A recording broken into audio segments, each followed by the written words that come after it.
Of all the subjects we've covered so far and are about to cover, none is more important than covering the disciplines for success. What's at the core of achieving the good life? The major key to the good life. The major key is not in learning how to set goals. It is not in learning how to better manage your time. It is not in mastering the attributes of leadership.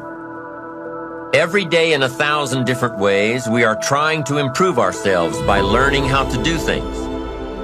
We spend a lifetime gathering knowledge in classrooms, in textbooks, in experiences.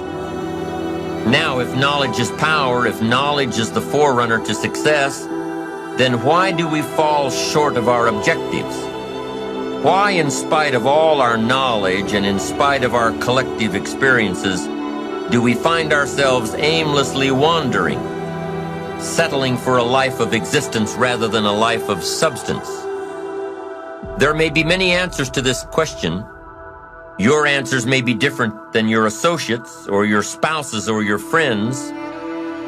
While there may be many answers to this question, the fundamental answer is the absence of discipline.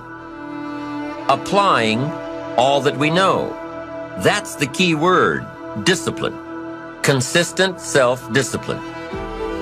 It doesn't really matter how smart you are or how much you know if you don't use it. It doesn't really matter that you graduated magna cum laude if you're stuck in a low-paying job. It doesn't really matter if you attended every seminar that comes to town if you don't apply what you've learned. And once we've applied our knowledge, we must study the results of that process, refine our approach.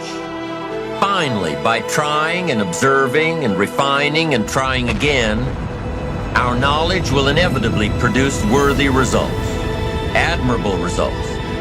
And with the joy and results of our efforts, we continue to apply, to learn, to observe, to fuel our ambition with the positive reinforcement of continued progress. Pretty soon, we'll find that we're swept into a spiral of achievement, a vertical rise to success.